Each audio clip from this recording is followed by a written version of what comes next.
kamu di sini dulu, jangan pergi kemana. Kuat ini.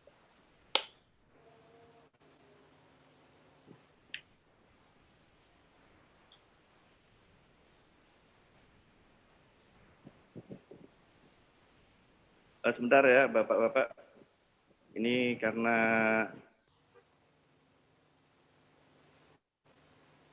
Ustaz Sultan, kalau bisa kameranya jangan dimatikan, Ustaz Sultan. Oke. Nggih.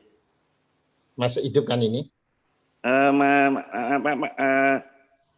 Mati, Ustaz. Nah, ampun. Nggih. Oke, kita mulai. Bismillahirrahmanirrahim. Assalamualaikum warahmatullahi wabarakatuh. Waalaikumsalam warahmatullahi wabarakatuh.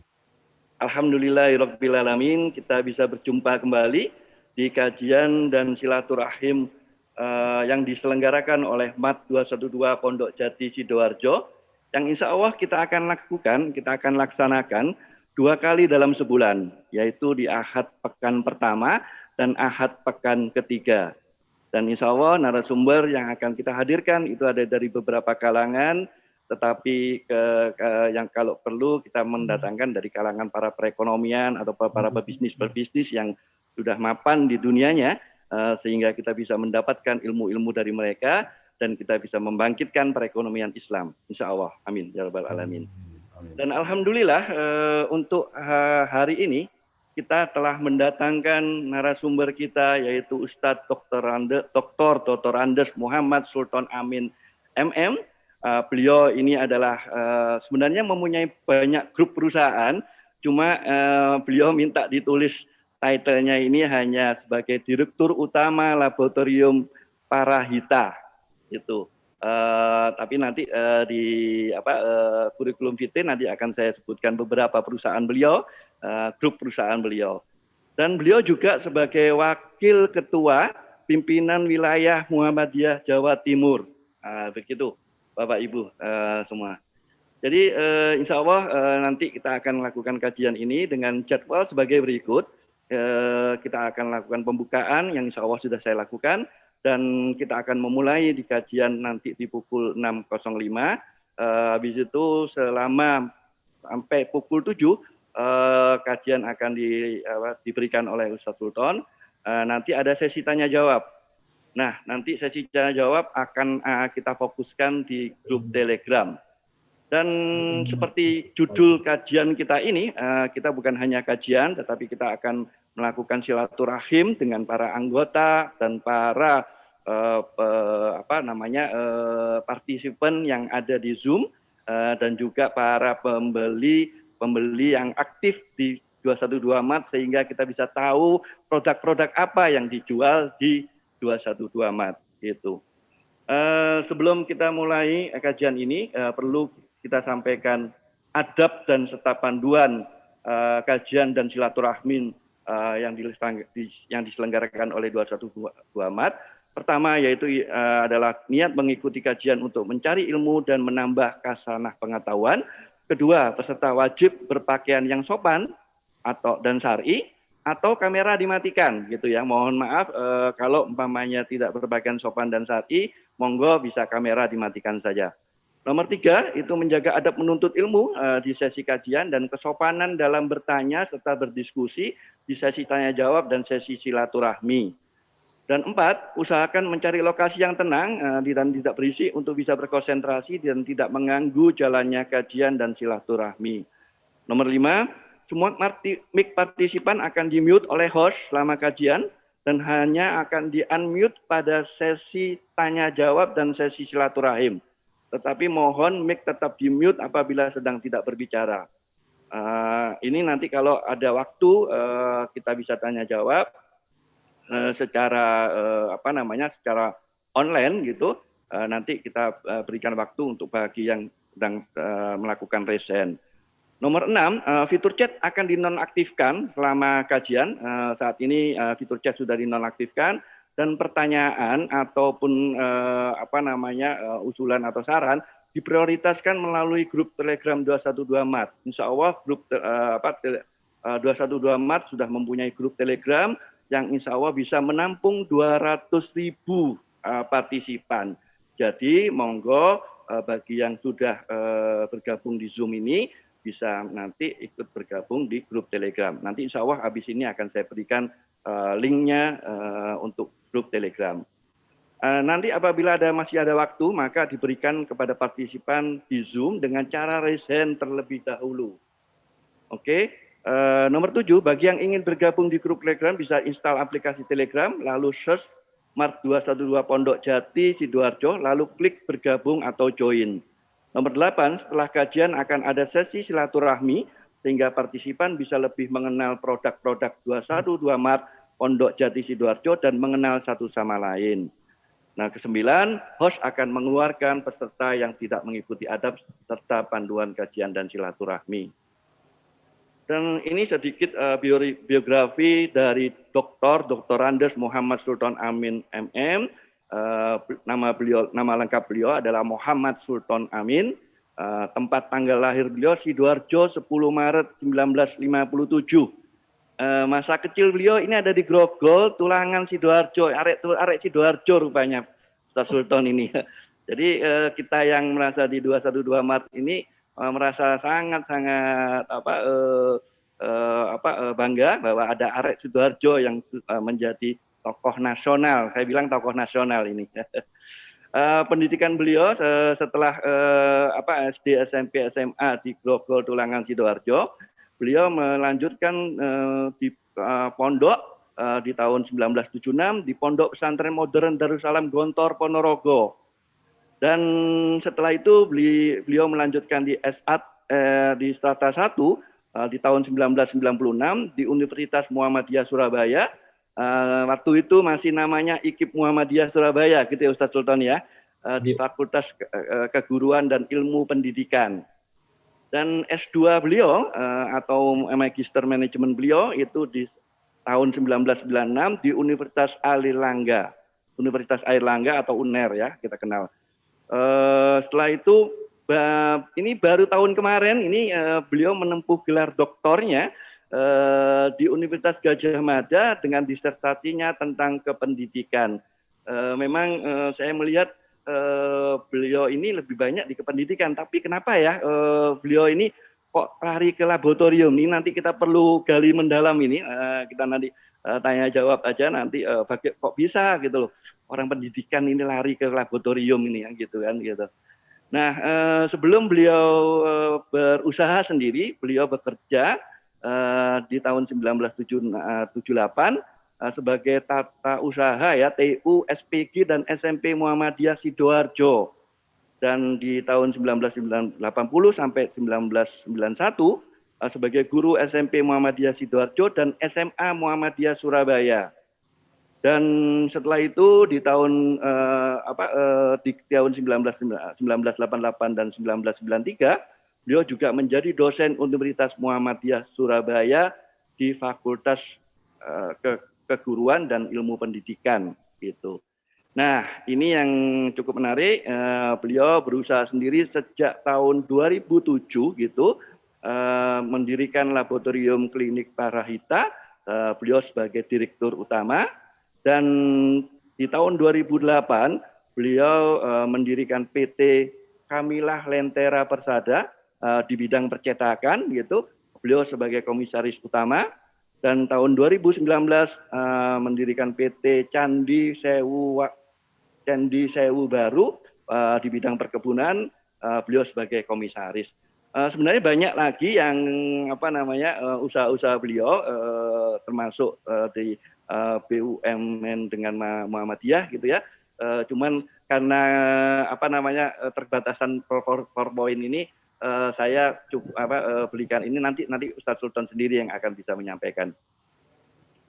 Oke, ini bagi yang masih belum terdengar audionya atau masih belum join audionya, monggo bisa klik call over internet gitu dengan cara klik di bawah tulisan di bawah pojok kiri bawah. Itu ada call over internet, itu diklik saja nanti bisa bergabung dengan kita dan bisa mendengarkan suara kita. Nah, ini Telegram 212 Mart Pondok Jati Sidoarjo.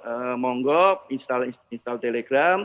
dan bisa search dengan kata kunci 212 Mart Pondok Jati Sidoarjo. Dan jangan lupa setelah kita install aplikasi Telegram, monggo diletakkan di depan desktop HP. Karena kalau tidak di depan desktop HP, nanti kita akan selalu lupa. Karena kita kebiasaan menggunakan WhatsApp, habis itu Telegram tidak bisa jalan gitu. Oke, sementara itu dulu dari saya. Monggo kita akan mulai saja kajian ini. Waktu dan tempat kami persilakan kepada Ustadz Sultan Amin. Tafadhol Ustadz. Nggih, matur nuwun.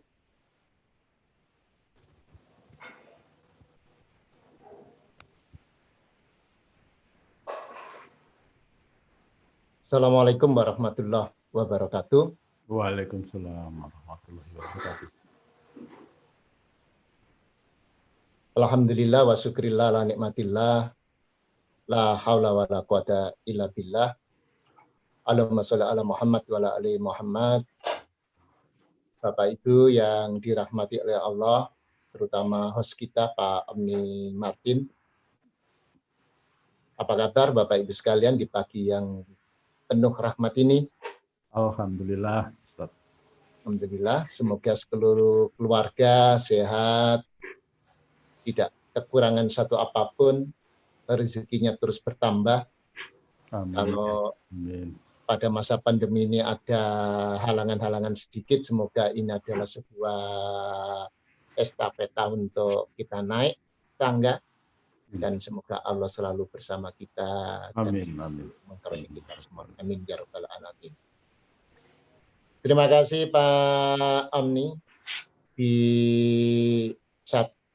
212 Maret pagi ini saya dapat undangan dan dapat kesempatan untuk berbagi semua. Semoga acara kita lancar sampai nanti saya mungkin tidak 1 jam presentasi ini, tapi kita sambung dengan dialog-dialog. Syukur saya nanti bisa menjawab. Kalau tidak bisa menjawab, nanti saya janji di hari yang lain. Nah, pernah ada sebuah kejadian, dan insya Allah Bapak Ibu sudah pernah mendengar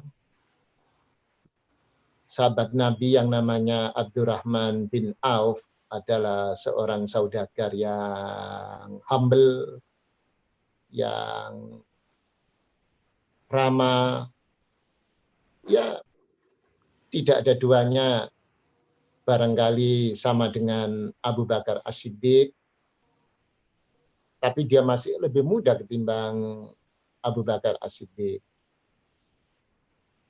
Bahwa Nabi pernah mengatakan dalam sebuah hadisnya, kalau kelak orang-orang kaya, pengusaha-pengusaha itu, ya memang kalau kepingin kaya harus jadi pengusaha. Orang-orang kaya itu, kata Nabi, surganya nanti 40 tahun lebih lambat dibanding dengan orang-orang yang fuqara wa masakin. Mungkin kalau di audit secara keuangan, ya tentu seperti Abdurrahman bin Auf itu harta bendanya yang banyak butuh waktu. Kalau yang sedang harta bendanya pas-pasan, ya tidak butuh waktu. Tapi kadang-kadang agak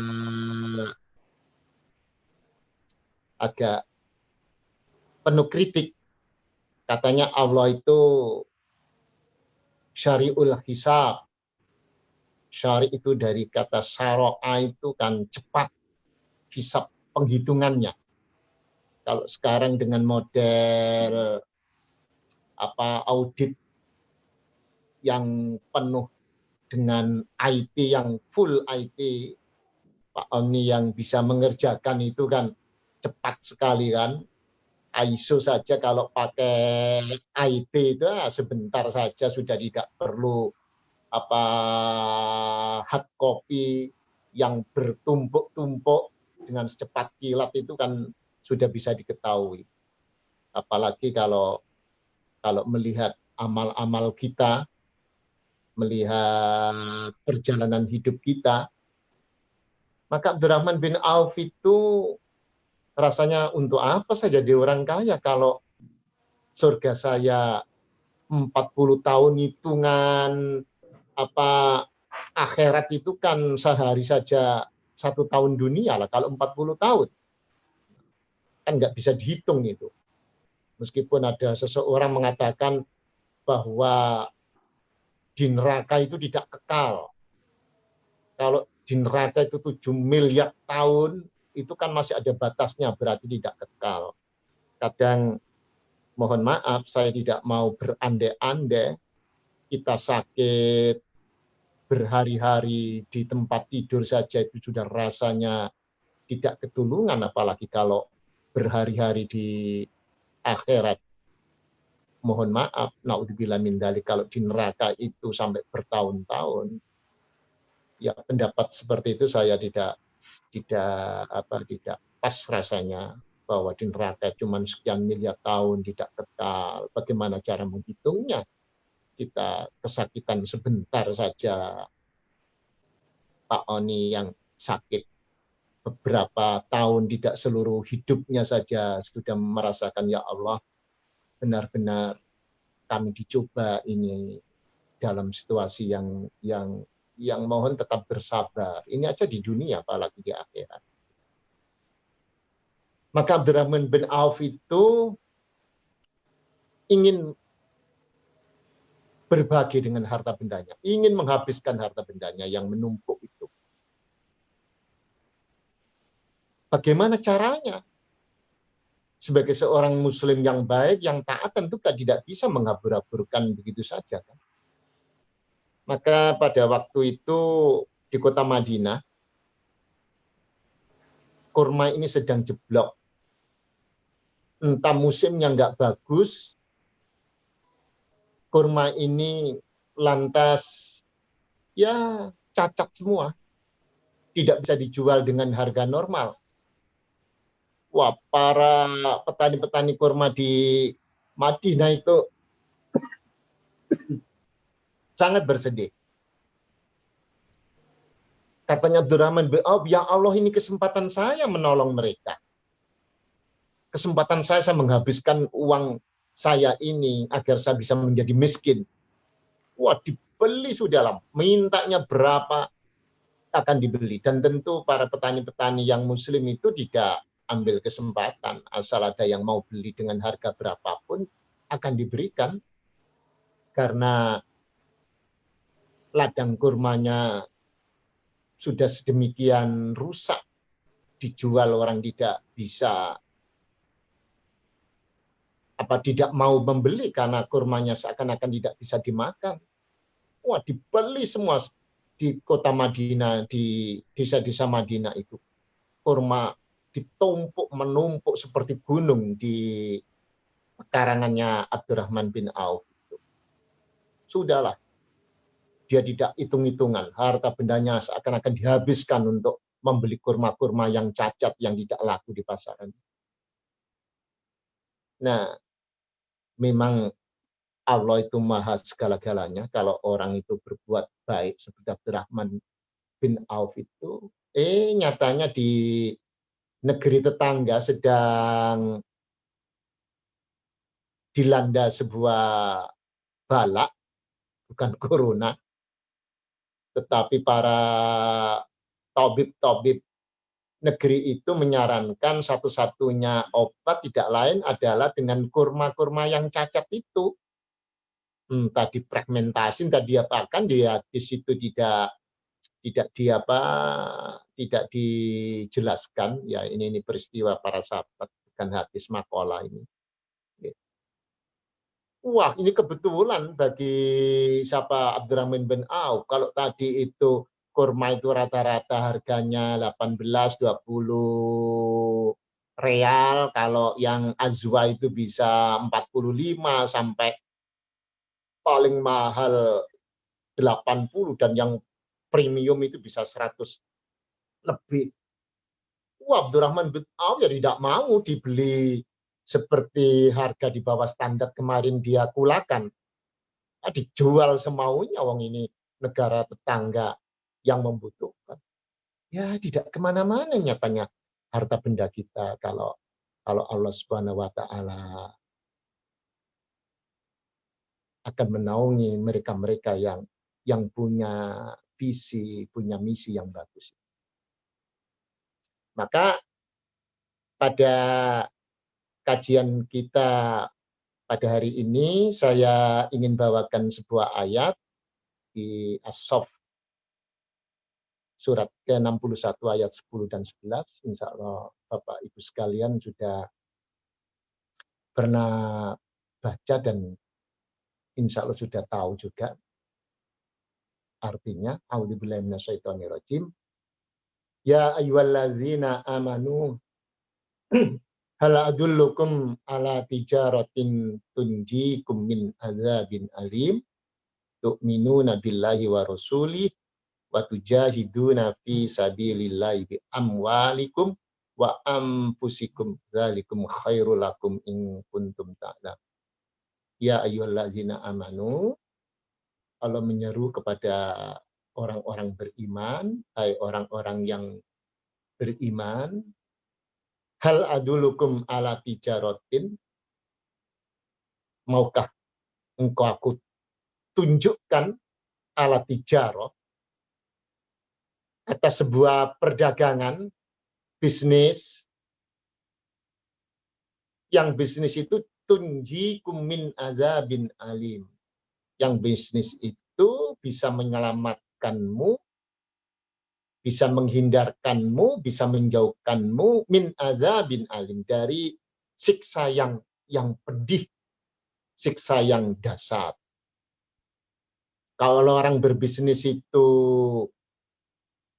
bisa mendapatkan keuntungan yang luar biasa, kekayaan yang luar biasa, seperti Abdurrahman bin Auf niatnya menolong, tapi malah seperti berbisnis yang bighairi la yahtasib, yang rezeki tanpa disangka-sangka barangkali.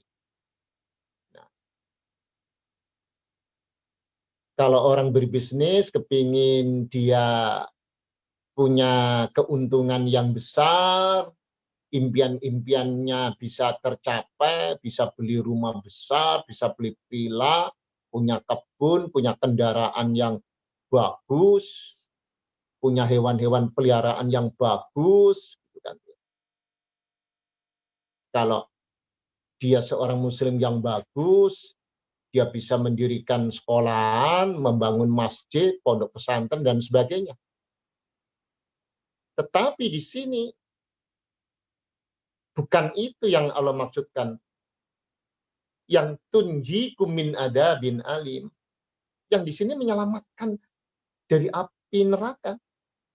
Apa artinya harta benda yang banyak di dunia kalau itu tidak bisa menyelamatkan dari api neraka? Jadi nggak ada bandingannya barangkali kekayaan dunia bagi seorang bisnismen, apalagi dia yang tidak beragama, yang melimpah ruah di dunianya, tapi tidak tunjikum min adabin alim, yang tidak bisa menyelamatkan di hari kemudian. Nah, ini Allah mengajak berbisnis. Saya kadang-kadang tanya, mengapa di sini Allah itu pakai idiom bisnis untuk menyelamatkan seseorang terhindar jauh dari api neraka itu? Mengapa Allah pakai idiom bisnis? Yakni mereka yang bisa berbisnis dengan Allah itu adalah tu'minuna billah, yakni yang beriman bersungguh-sungguh kepada Allah, percaya. Beriman itu kan menjadikan orang jadi aman. Aman itu kalau saya dititipi uang oleh Pak Oni, uang itu saya pegang penuh dengan amanah. Uang itu aman di tangan saya. Karena saya beriman. Maaf kalau uang yang dititipkan ke saya itu tidak menjadi aman, jadi berkurang atau habis. Ya, mohon maaf, perlu dipertanyakan ikrar saya, statement saya sebagai seorang beriman. Apa artinya seorang itu beriman kalau sesuatu yang diamanahkan itu tidak aman? Nah, itulah saja. Apa kriterianya? Kalau orang memegang sesuatu lantas tidak amanah, ya masih perlu dipertanyakan kata-kata dia itu beriman. Kualitasnya sampai di mana? Tu'minuna billahi wa rasulihi. Apakah yang digariskan di kitabullah, apakah di sunatullah? Wa tujahiduna, masih ditambah lagi mereka yang betul-betul berjihad fi sabilillah, bersungguh-sungguh yang serius di jalan Allah, yang powerful di jalan Allah, yang tidak pernah hitung-hitungan kalau Allah dan Rasulnya itu memanggil dirinya. Bi amwalikum, dengan harta bendanya. Dia tidak hanya ngomong saja, tetapi dia juga menyisihkan dari apa yang dimilikinya, yakni dari kekayaannya itu, wa ampusikum.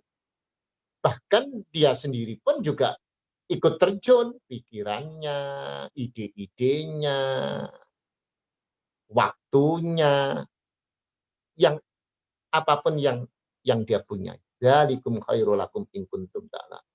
Yang demikian itulah lebih baik bagi kalian semua, kata Allah, in kuntum ta'lamun, kalau betul-betul memang engkau mengetahui, engkau secara ilmu tahu apa yang disampaikan Allah, yang diajak oleh Allah tadi. Nah, Bapak Ibu sekalian yang dirahmati oleh Allah, mengapa di sini Allah pakai kata-kata tijarah, berbisnis?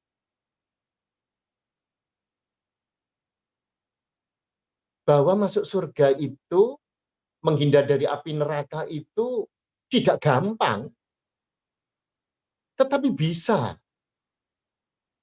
Yang bisa menurut Allah, kalau mohon maaf kalau saya salah, mereka yang mempunyai jiwa bisnis. Mengapa Allah mengatakan orang punya jiwa bisnis? Orang jiwa bisnis itu orang yang orang yang amanah. Bagaimana dia bisa berbisnis kalau dia tidak amanah? Kualitas produknya jelek, komitmennya tidak pernah dia patuhi, dia selalu membuat hoax. Ya, bisnis model apa begitu itu? Bahkan industri 4.0 itu adalah IT, 5.0 itu adalah tanggung jawab. Al-Quran lagi-lagi membuktikan perjalanannya dalam kehidupan dunia ini. Al-Quran lagi-lagi dibuktikan secara empirik oleh ilmu pengetahuan, oleh perjalanannya makhluk di dunia ini. Apapun teknologi yang sudah dia pakai, yang digunakan, kalau tidak ada komitmen dari dirinya, ada rasa tanggung jawabnya, ya apa artinya teknologi itu? Pak Oni tahu persis. Orang bisa merakit sebuah desain teknologi yang bagus itu, ya sesuai dengan apa? Sesuai dengan tanggung jawabnya. Kalau ingin dibuat masyarakat kebaikan, mempermudah, melancarkan, menjadikan yang rumit bisa jadi mudah, itu kalau seseorang nggak punya tanggung jawab, ya rusak. Dan di sini kan etosnya tinggi, tu'minuna billahi wa rasulihi. Tidak hanya sekedar aku ini beriman, enggak, buktikan dulu dong. Dari mana Anda itu kalau percaya kalau Anda itu beriman? Aku ini sholat, aku ini puasa, aku tiap tahun berumroh, begitu kan? Sebagian harta bendanya dikeluarkan untuk zakat, untuk infak, korbannya, ya kan? Kinerjanya bagus tidak? Mohon maaf, kalau sholatnya bagus kadang-kadang tidak berpengaruh dengan kehidupannya yang bagus. Ini kan sangat memprihatinkan. Mestinya kalau hablum minallahnya bagus, ya harus diikuti dengan hablum minannasnya bagus. Kalau tidak, ya nggak seimbang. Kalau tidak, ya tidak terbukti kalau dia sebagai seorang yang beriman. Siapa yang nggak bisa kalau hanya sekedar sholat, hanya sekedar puasa, hanya sekedar umroh seperti orang berpergian, tapi di balik itu tidak terbukti dalam kesehariannya. Agama kita kan tidak mengajarkan begitu. Agama kita akan mengajarkan khusyuk ketika sholat, juga khusyuk ketika di luar sholat. Waktu jahidu dan mereka bersungguh-sungguh. Kerja keras, kerja tuntas, kerja cerdas, kerja penuh dengan ikhlas. Itu kan tujahiduna fisabilillah. Itu kan yang diinginkan oleh Allah.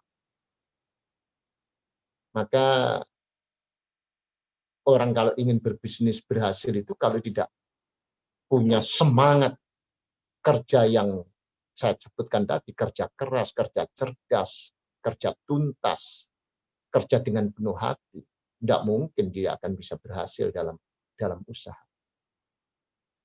Oleh sebab itulah Bapak Ibu sekalian, sama ayat ini mengapa idiom bisnis? Ya Allah tahu. Hanya orang-orang yang punya jiwa bisnis lah yang mereka akan berhasil dalam kehidupan ini.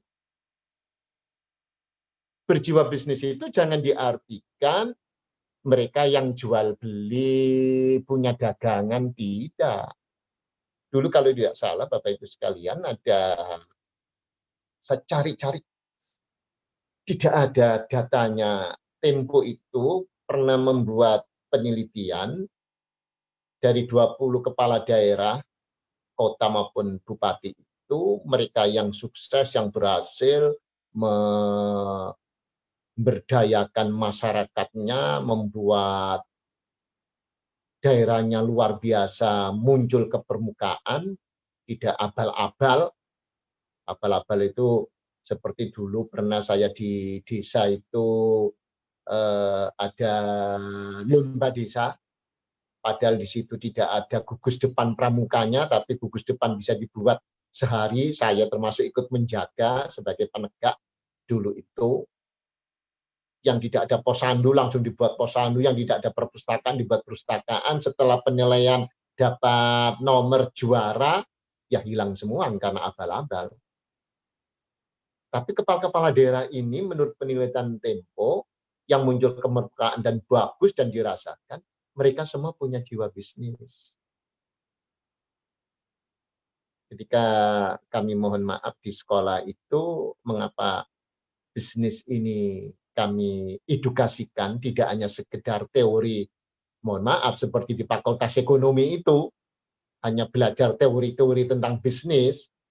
Kata Pak Jika, hanya seperti belajar teori renang, tetapi tidak pernah loncat ke kolam renang, ya dari mana akan merasakan rasanya air kolam renang itu asin, kecut itu. Bagaimana rasanya tenggelam dan bisa terapung. Bagaimana rasanya dia terperosok dalam kolam yang licin itu dan bisa bangkit untuk tidak terus di dalam air. Itu perlu praktek. Maka jiwa bisnis itu kita ajarkan, jadi apapun kalau seseorang itu mempunyai jiwa bisnis, karena bisnis itu kan banyak arti. Arti yang paling bisa kita pahami, bisnis itu adalah orang yang bisa berkreasi, orang yang bisa inovatif. Apapun dalam kehidupan itu. Kalau seseorang itu bisa berkreasi, bisa kreatif, artinya tidak stasioner, tidak mandek dia. Di saat pandemi begini, masih bisa melihat ini bisa saya lakukan, ini bisa saya kerjakan. Ini ada peluang lagi apa. Artinya masih punya ide-ide bagus itu bisnis. Nah, oke.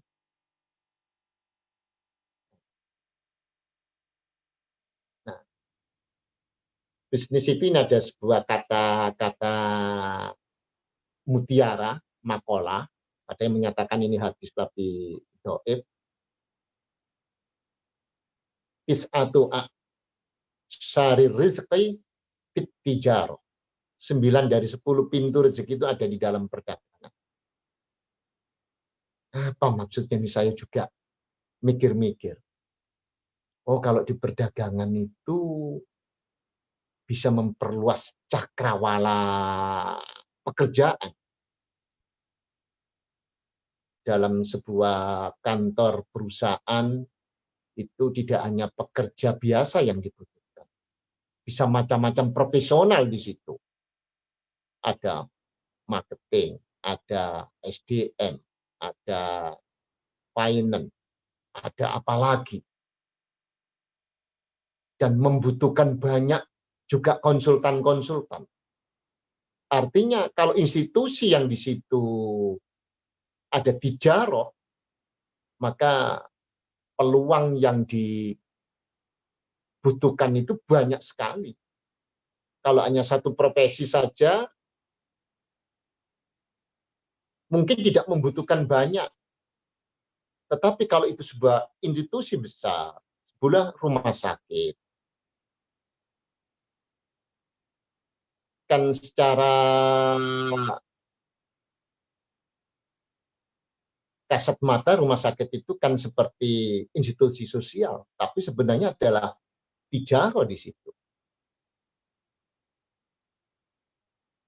Ide-idenya terus terpancar, kebutuhan-kebutuhan yang melebar dan banyak menyerap tenaga kerja dan keahlian. Maka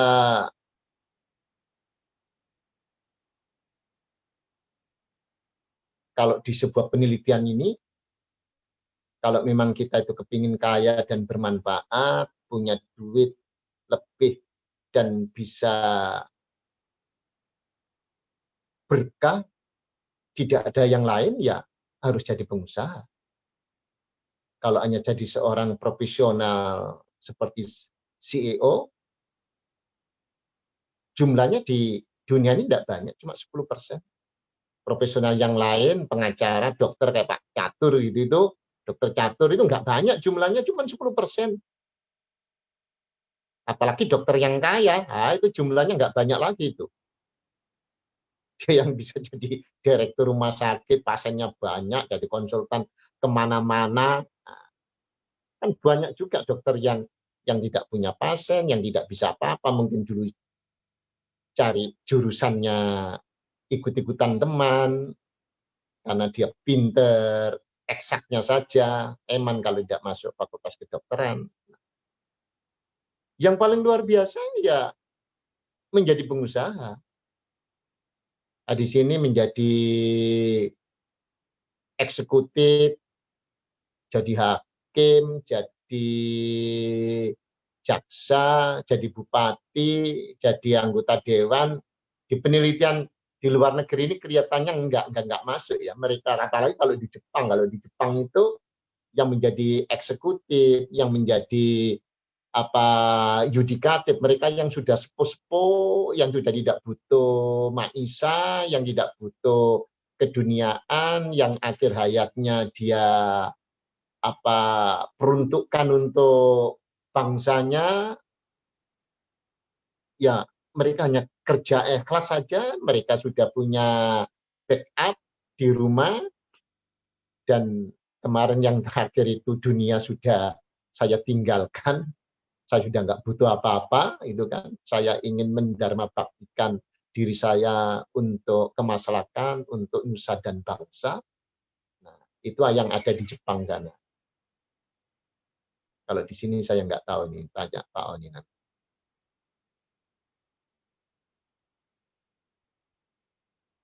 menjadi entrepreneur itu tidak hanya sekedar menjual. Menjadi entrepreneur itu tidak sekedar hanya membeli. Menjadi seorang entrepreneur itu tidak sekedar hanya memutar duit. Tapi di situ adalah edukasi agar dunia ini tetap terus hidup bagus dan bagus, baik dan baik. Karena visi dan misinya entrepreneur itu seperti yang saya singgung tadi itu, kalau mereka sudah berhasil dan dia bisa melebar, memberdayakan umatnya.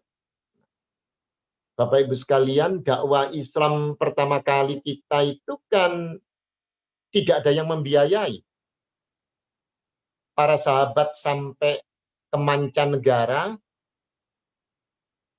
kan dibiayai dirinya sendiri. Dan orang-orang Arab itu kan para pedagang, para saudagar. Sehingga tidak pernah ditopang oleh sebuah yayasan, sebuah institusi. Mereka kemana-mana berjihad fisabilillah itu, menyebarkan Islam, dakwah kemana-mana itu ya dibiayai oleh dirinya sendiri. Karena mereka mampu. Contoh, mohon maaf, umpama Kiai Ahmad Dahlan kemana-mana mendakwakan tentang Muhammadiyah itu, ya Kiai Ahmad Dahlan itu sambil jualan batik. Sebagai orang Jogja yang biasa membuat batik dan berjualan batik, sebagai pedagang batik, dari situlah menghidupi dirinya sendiri. Dia tidak terpengaruh oleh lingkungan. Nah, ketika setelah merdeka banyak membutuhkan pegawai, dai-dai kita, mubalik-mubalik kita semuanya menjadi pegawai. Nah, disitulah kesulitan untuk membiayai dirinya sendiri, karena dari gaji itu dimakan saja pas-pasan, apalagi punya keluarga, maka butuh institusi. Nah, bagi seseorang yang bisa membiayai dirinya dakwah, lebih-lebih bisa mengembangkan menjadi institusi dakwah-dakwah yang lain, maka entrepreneur itu sangat-sangat dibutuhkan. Saudagar muslim itu perlu bangkit kembali. Mindset ini perlu kita rekayasa di generasi mendatang. Kalau dulu terjadinya resesi di dunia itu tidak banyak melanda negara-negara yang di sana UMKM-nya itu sudah sekian puluh persen. Nah, masa pandemi ini apa juga kena? Ini saya belum membaca penelitian-penelitian terakhir, ya dari kecil sampai besar sekarang ini terkena imbasnya semua. Tetapi paling tidak, kalau seseorang itu telah menjadi entrepreneur, dia bisa survive meskipun di saat kondisi ini memang tergantung di sini. Ini tadi menjelaskan yang tadi saja. Nah, di sini tidak banyak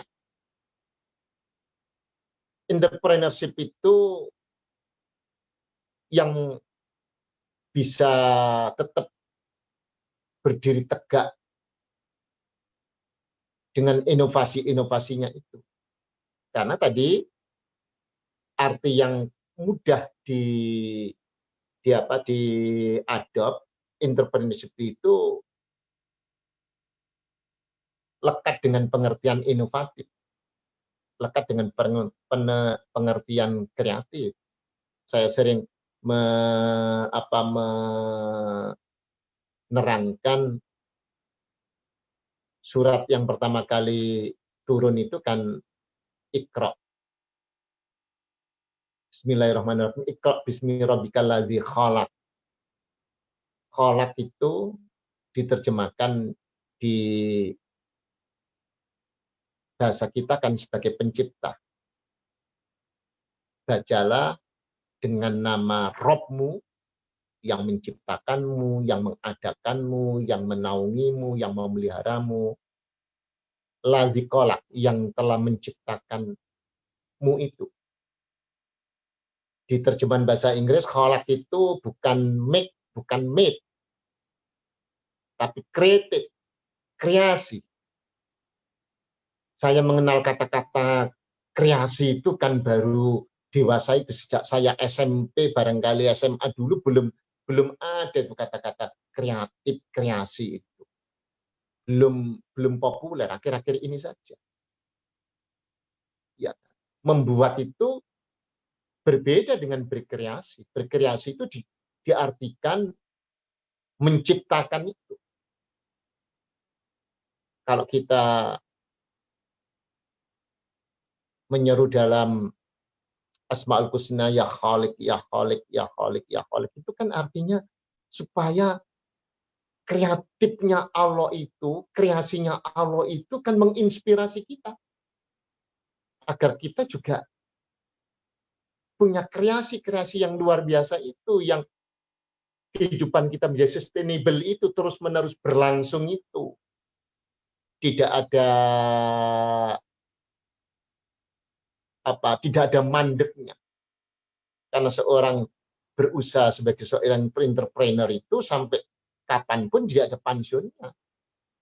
Dia boleh pensiun, tapi anak-anaknya tetap, regenerasinya tetap berjalan, dia tetap mendampingi, tetap melihat dari jauh. Kalau ada ceritanya, siapa itu Bang Ar-Razhi, yaitu Sulaiman, siapa itu namanya, seluruh harta bendanya sudah dijadikan yayasan, anak-anaknya sudah berusaha, dia yang mengawal yayasan-yayasannya terus, dia tidak berhenti di situ.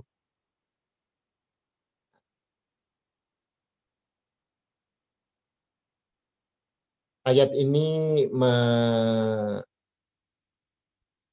menguatkan tadi kalau berjihad. Ini Allah menandaskan, a'udzubillahi minasyaitonirrajim, walladzina jahadu fina lanadiyannahum subulana wa innallaha lama'al muhsinin.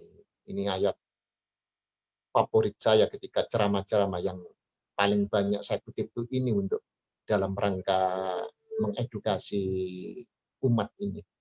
Walladzina jahadu, dan orang-orang yang jahadu, yang serius, yang all out, fina, di jalan kami. Mengapa di situ kok di jalan kami? Kok gak fi, di jalanku, kata Allah, kok jalan kami? Maka Pak Quraisy itu menyatakan kalau pakai kami berarti Allah ingin melibatkan yang lain, tidak hanya dirinya sendiri. Ada juga ahli tafsir yang tidak setuju itu ya. Allah hanya ingin menunjukkan kalau kata-kata kami itu kan tidak hanya dirinya tapi orang lain, ya terserahlah. Tapi saya lebih tertarik tafsirannya Pak Quraisy Shihab, fina, di jalan kami. Berarti ada yang terlibat. Siapa itu? Ya mereka-mereka, ya kita-kita ini yang ikut serius tadi itu. Lanadiyannahum, sungguh kata Allah, aku akan bimbing mereka, tunjukkan mereka. Subulana, yakni jalan kami, ya jalan yang diinginkan sama mereka-mereka begitu. Sama orang-orang yang mau bersungguh-sungguh di jalanku, mencari terobosan-terobosan baru, mencari ide-ide baru, membuat karya-karya baru, kepingin usaha-usaha baru, yang pingin menjadi entrepreneur itu. Di bawah inilah ayah bunda sekalian, resepnya. Wa innallaha, Allah memberi jawaban, dan sesungguhnya Allah lama al-muksinin, sungguh bersama-sama al-muksinin, yakni orang-orang yang berbuat baik maksimal tadi yang jahadu fina tadi itu dianggap oleh Allah kalau ada orang-orang yang mau serius berpikir maksimal, mencari ide-ide baru, terobosan-terobosan baru, lompatan-lompatan baru. Itu Allah selalu bersamanya, sungguh Allah bersamanya. Innallaha ma'as-sabirin, nggak ada lamnya. Ma'as-sabirin, sesungguhnya Allah bersama orang-orang sabar. Tapi kalau al-muksinin, lama ada lam takhidnya. Sungguh, itu janji Allah, al-muksinin. Al-muksinin diartikan kebaikannya maksimal dia. Tidak hanya sekedar buat baik. Aku tak membuat ini cita-cita besarku itu. Ini loh. Biar menjadi virus-virus positif. Bukan kayak corona begini. Corona pun juga bisa jadi virus positif juga. Menjadikan dokter-dokter berpikir serius, mencari antinya, mencari kiat-kiat menghindarinya. Itu kan beda sudut pandang saja kadang-kadang melihat. Bisa jadi virus corona ini menjadi virus positif. Mereka yang kebal juga tidak menjadi masalah. Ya kan? Menciptakan peluang-peluang baru. Bisa jadi. Tinggal dari sudut pandang melihat saja. Ada yang mengatakan, kalau kepingin berhasil jahadu fina tadi itu, ya berbuatlah kebajikan-kebajikan. Aku ingin membuat sebuah usaha ini. Oh, yang aku dulukan ini mungkin anak-anak yatim dulu yang bagus-bagus. Itu al-muksinin. Oh, aku untuk bisa ini cepat, sebagian aku keluarkan untuk membantu sekitarnya. Itu juga al-muksinin. Al-muksinin itu bisa secara luas kita implementasikan sebanyak-banyaknya agar jahadu fina tadi itu betul-betul dia nahumnya cepat pula. Nah, kita teruskan. Siklusnya ini bisa ayah bunda yang sudah melakukan kan. Pertama itu harus exploring, mencari, menggali, menemukan, melihat kanan kiri. Apa sih passion saya ini? Usaha apa sih yang pas itu? Membuat planning. Ini kan kayak kuliah saja. Planning dulu, baru doing, produksinya, baru dipasarkan, baru dievaluasi lagi. Kan tidak harus begitu kadang-kadang orang berusaha itu. Kadang-kadang orang berusaha itu sudah keluar dari teori-teori di Fakultas Ekonomi. Kalau orang itu kreatif itu kan nggak perlu rencana. Seperti Abdurrahman bin Auf ketika datang di Madinah itu kan tidak membawa apa-apa. Istrinya nggak dibawa, harta bendanya juga nggak bisa bawa banyak, sekedarnya saja kan. Ya kalau sekarang bisa diambil di bank, dulu kan belum ada bank, perginya juga tergesa-gesa, perginya juga sembunyi-sembunyi, tidak bisa show of force. Nah, maka dia hanya seperti seorangan doang dikenalkan oleh Rasulullah dengan pengusaha yang di sana kaum Ansor. Rasulullah kalau sudah ada jaminan Rasulullah, kaum muslimin di Madinah kan lebih humble, lebih baik ketimbang orang-orang Arab yang keras, yang rasa sopan santunnya kurang itu. Nah, mereka menawarkan, berapa yang kau butuhkan modal, Abdurrahman? Bahkan katanya, ini saya juga belum ngecek. Saya punya istri 2, kalau 1 mau tak cerai. Nanti setelah idahnya selesai kamu nikahkan, terserah kalau kamu mau. Abdurrahman tidak mau. Tidak.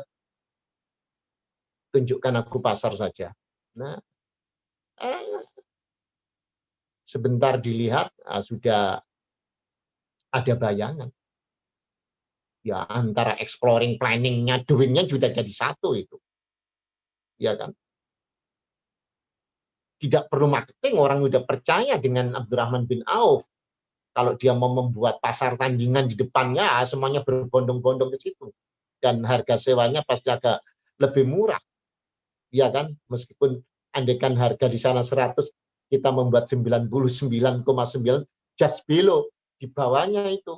Nah, orang sudah berbondong-bondong ke 99, kan belum 100. Nah, kadang-kadang seperti itu tuh penting dalam usaha. Ini tidak saya nanti kalau mau minta presentasinya bisa minta di Pak On. Ini saya lewati saja karena terlalu banyak. Ini doingnya seperti tadi itu sudah pernah saya bahas. Nah, kerja kerasnya itu kadang-kadang kan kurang, apalagi kerja cerdasnya, apalagi sampai tuntas, apalagi ikhlas. Nah, inilah yang penting bisa kita jadikan sebuah mindset kita, mindsetnya anak-anak dan sebagainya.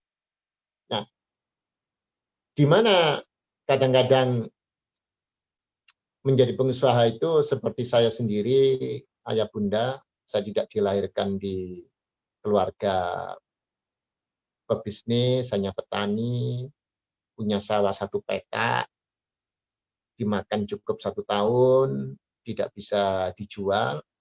Kalau dijual kan nanti bisa ada bulan-bulan yang kita tidak bisa makan, sehingga tidak bisa biaya saya untuk kuliah.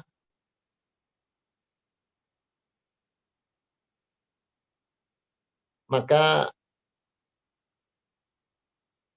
mindset pengusaha itu memang harus apa? Ya harus ditanamkan sejak kecil. Di pikiran bawah sadar itu harus sudah mulai ditanamkan.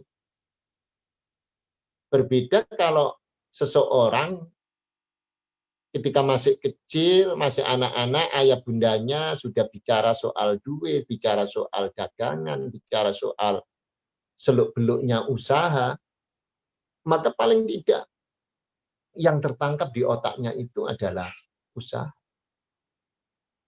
Karena pikiran bawah sadar kita itulah yang menjadikan apa? Yang menjadikan kita bisa muncul ke permukaan sesuai dengan passion itu. Jadi kalau begitu menjadi entrepreneur tidak bisa diajarkan. Kalau orang kepingin jadi pengusaha itu tidak bisa dia sekolah dari mulai kecil sampai dewasa. Kata Pak Dahlan Iskan itu ya menjadi pengusaha itu nggak ada sekolahnya, ya langsung nyemplung tadi itu.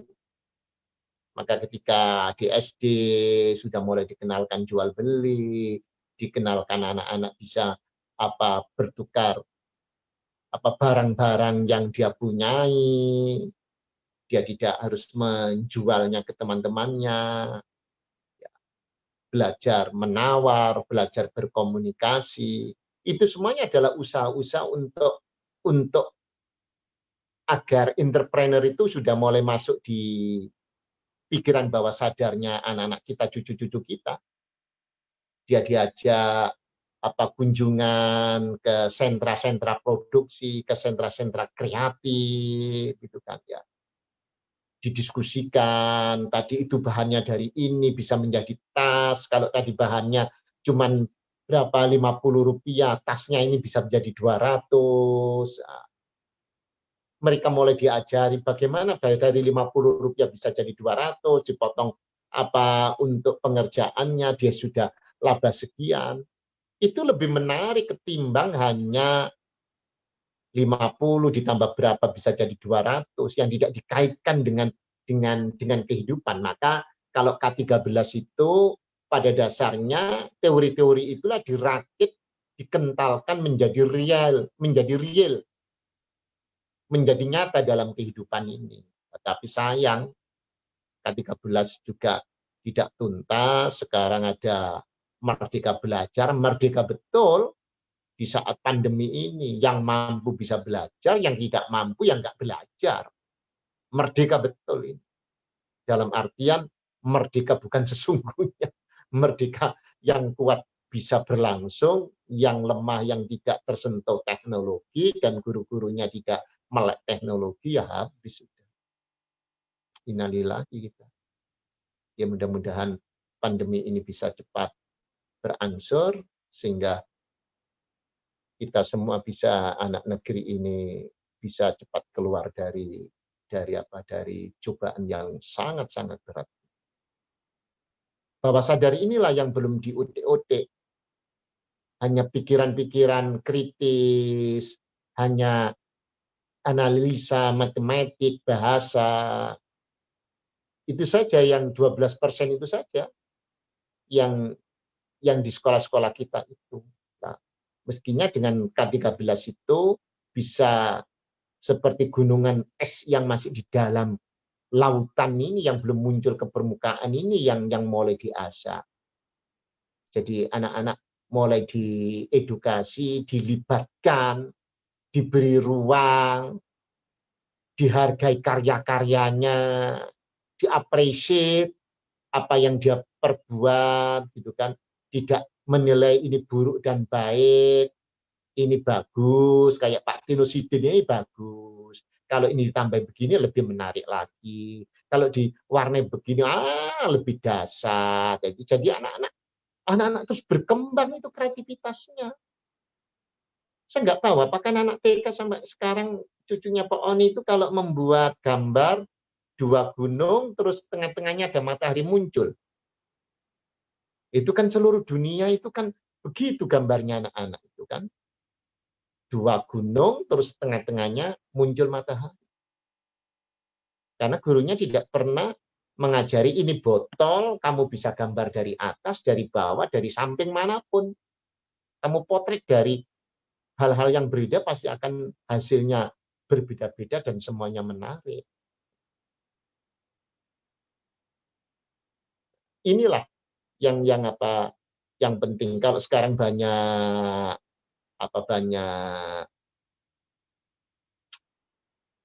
pelatihan-pelatihan hipnosis, NLP, itu kan dalam rangka supaya pikiran bawah sadar kita ini dioptimalkan tadi itu. Sehingga memang sangat powerful. Nah, ini harus dikuasai oleh guru-guru kita. Guru itu dia hanya sebagai pengajar, pendidik, tapi juga sebagai coach, sebagai mentor, sebagai trainer, dan menginspirasi terutama bagi anak-anak kita. Kan kita dulu kan tidak seluruh guru kita menginspirasi kita. Kita kan hanya mengidolakan 1-2 guru saja. Mestinya seluruh sekolah itu semua jadi idolanya anak-anak. Betapa luas cakrawala anak-anak itu kalau semua gurunya bisa menjadi idolanya. Tidak hanya cuma 1 dan 2 saja. Oke, kan? Dari sini dulu Pak Oni. Kita perlu sharing. Oke, Ustaz. Terima kasih sudah memberikan paparannya dan kita masuk ke sesi tanya jawab. Ini kelihatannya lebih baik kita bertanya ke resen saja. Ini langsung tanya jawab saja ini Ustaz. Karena kalau gitu, ditanya tertulis ini nanti kurang ini. Monggo Bapak Ibu yang mau bertanya bisa meresenkan, mengklik resen dan nanti kita akan buka ininya, mic-nya. Oke Ustaz, sebelum kita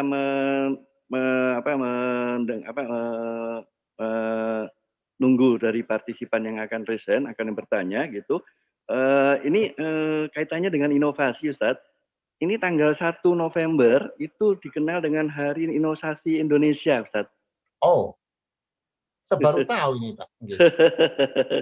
Jadi kebetulan kan saya di bidang IT gitu Ustaz ya. Jadi insya Allah kami juga sudah memberikan ucapan selamat Hari Inovasi Indonesia. Luar biasa, nggih. Jadi insya Allah ini kaitannya dengan developing mindset yang tadi Ustadz bilang, dan itu ada salah satunya adalah inovasi, berpikir kreatif gitu. Oke Ustadz, ini kalau boleh kami tahu Ustadz, ini Ustadz kan belajarnya itu di dunia pendidikan. Nggih. Cuman mohon maaf, ini kok bisa Ustadz ini beralih ke dunia laboratorium atau bisnisnya ke dunia laboratorium. Ini mohon maaf, ini nggak gatuk gitu kan kalau bahasa ininya. Nah ini monggo bisa dijelaskan dahulu Ustadz sambil kita menunggu pertanyaan dari teman-teman untuk bisa resen gitu. Monggo. Ini mestinya bukan kebetulan, nggih. Saya dapat jodoh nyonya itu lulusan analis medis. Oh. Nah, dari sanalah mulainya. Dan saya juga nggak, wong dulu menghafalkan SGOT, SGPT untuk periksa liver itu aja sulitnya setengah mati, nggak apal-apal, diketawakan sama nyonya itu kan.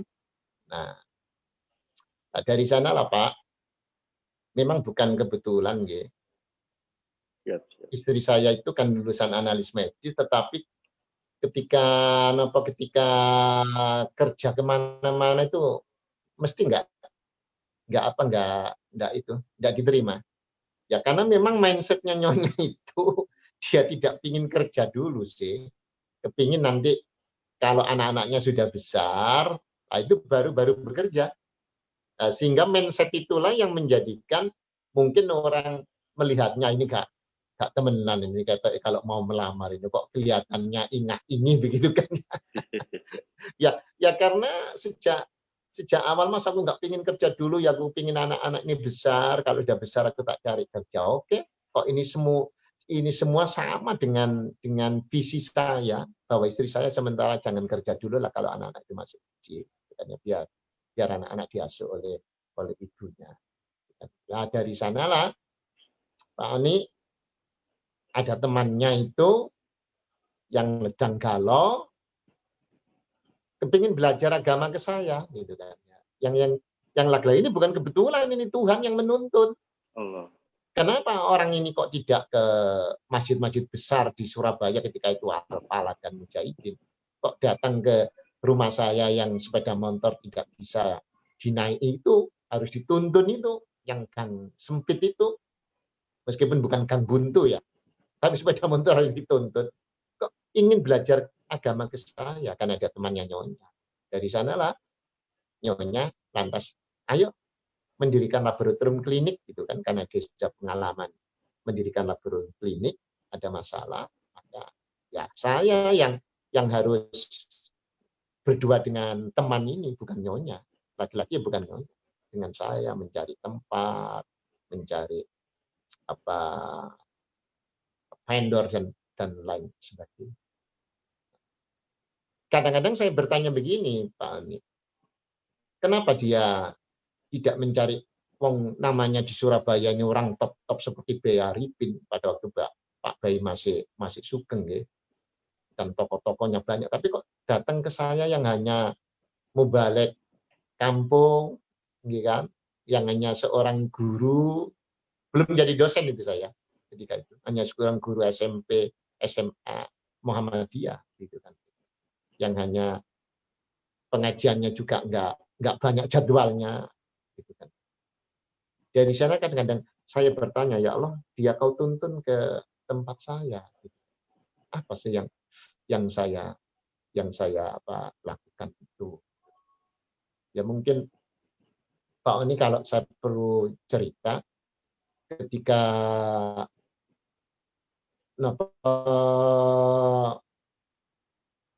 saya masih muda-muda dulu itu kan memang giat dalam berdakwah, gitu kan, giat dalam berdakwah. Saya merasa mempunyai tanggung jawab dakwah, tapi dakwah tidak menjadi sumber kehidupan saya. Dakwah tidak menjadi sumber kehidupan saya. Itu sudah saya tanamkan dalam diri saya. Dan rupanya gayung bersambut oleh istri saya bahwa dakwah jangan dijadikan sumber mata pencarian lah, Mas. Ayo kita mencari mata pencarian yang lain, dakwah ini sebagai sebuah tugas tanggung jawab bersama. Rupanya ya alhamdulillah Allah menjodohkan itu kan, saya melihatkan dari visinya nyonya. Kalau Nabi mengatakan ada 4 orang mencari istri itu kan, dari cantiknya, dari keturunannya, dari apa, dari kekayaannya kan. Yang terakhir kan dari agamanya. Maka selamatlah mereka mencari karena agama. Nah disitulah Pak, alhamdulillah saya lantas bisa menjadikan dakwah ini menjadi bagian daripada kehidupan saya. Dan lab kami juga bisa berkembang, dan apalagi sekarang sudah tidak join, hanya kami sekeluarga, anak-anak sudah mulai kami libatkan untuk regenerasi. Itu Pak ini. Oke. Ustadz, tadi tentang UKM, Ustadz. Kemarin kebetulan kan kita ada Zoom juga dengan Pak Faisal Basri. Gitu, beliau bilang ada UMKM luar negeri, mendatangkan UMKM luar negeri. Rupanya UMKM yang luar negeri ini beda dengan UMKM kita gitu, Ustadz. Kalau UMKM kita kan masih banyak ke arah ke food ya, arah ke makanan gitu ya.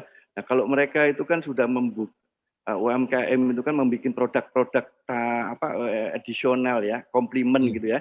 Jadi kayak bolpen itu isinya bolpen, isinya apa ketekannya gitu kan gitu. Nah itu kalau menurut Ustadz bagaimana ini bisa menggerakkan negara kita ini umat Islam, terutama umat Islam ini untuk bisa membuat UMKM bisa berkembang lagi dan bukan hanya masalah food enggak apa-apa gitu Ustadz ya, tapi kalau bisa yang produktif lagi gitu maksud saya gitu Ustadz. Itu kalau merupakan peluang Pak Oni, kalau food itu kan memang ya kepandaian tangan dan mengemasnya yang bagus soal rasa. Tapi kalau sudah UMKM seperti ini kan sangat ini kan ya, sangat rigid dengan desain, dengan teknologinya gitu kan ya. Itu kan kalau saya melihat di Cina itu yang berkembang luas itu kan UMKM semacam produk-produk begitu kan Pak. Benar. Dulu kalau kita beli baut di Cina itu kan harganya kan seperti nggak ada harganya gitu kan. Iya. Kalau saya pernah lihat pameran-pameran di sana itu kan kecil-kecil ya. Bayangkan sekarang kebutuhan umroh kita itu kan semuanya dari Cina itu Pak. Dari mulai sajadah, dari mulai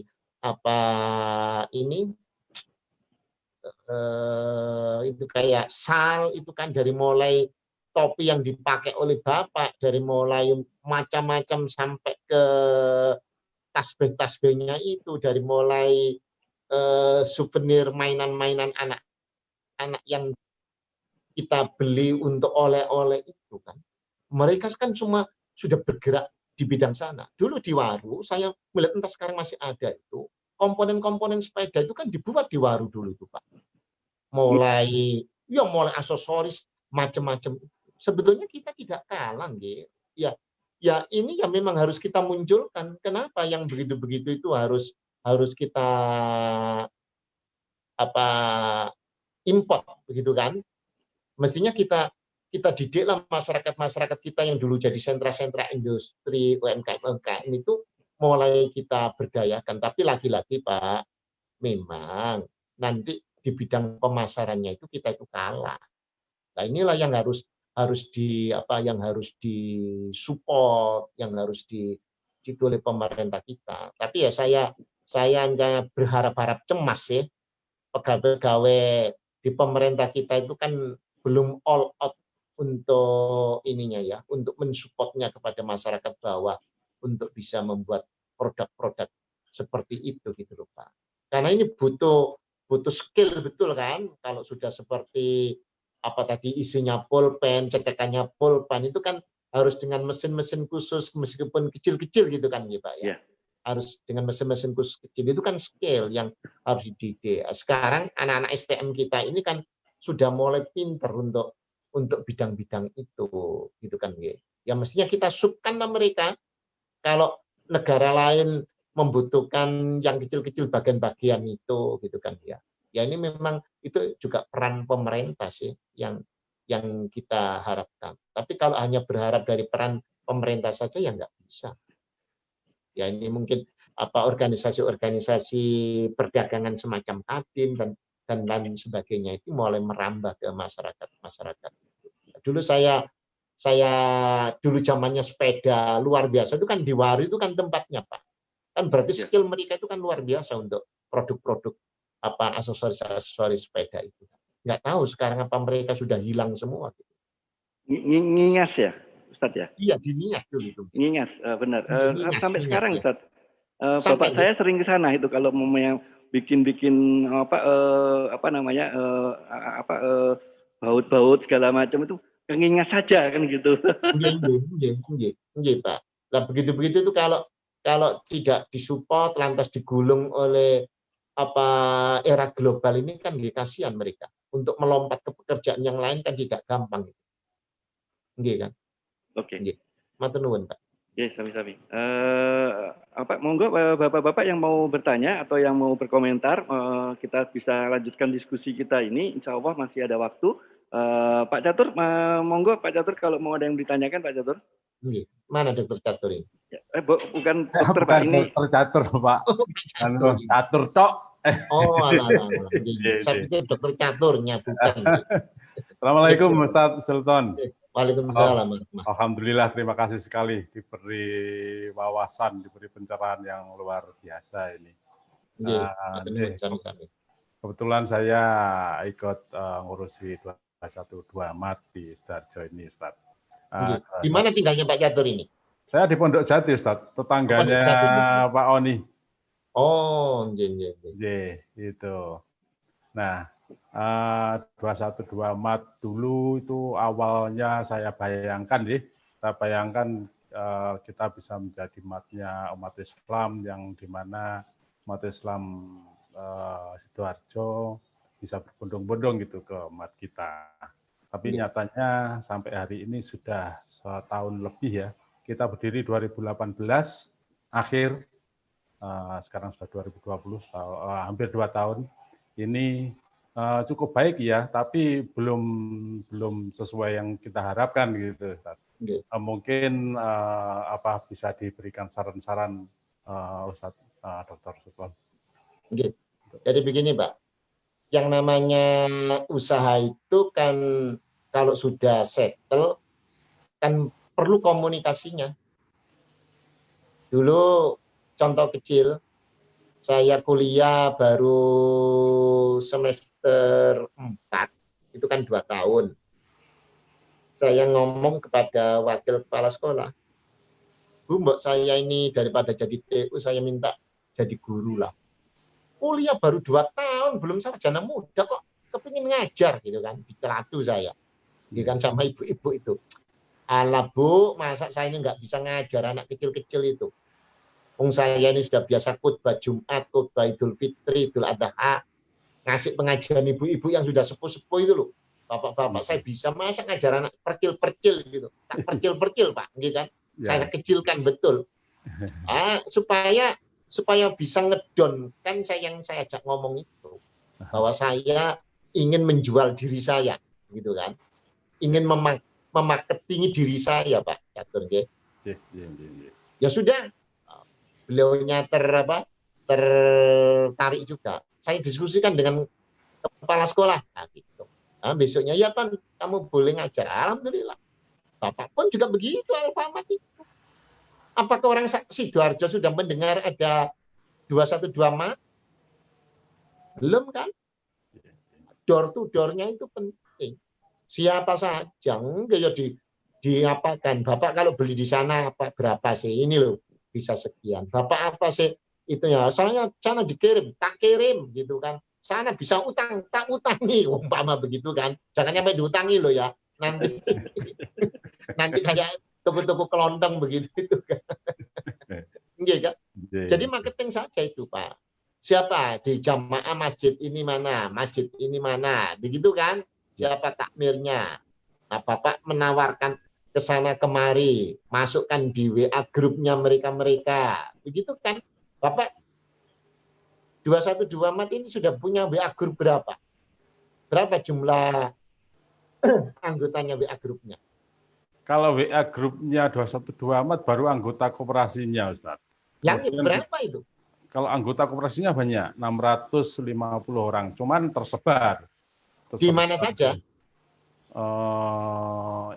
Kebanyakan ya di Jawa Timur, Surabaya itu juga banyak. Yang lah kalau kan Bapak kan nggak bisa berharap dari jumlah anggota koperasi untuk beli kan?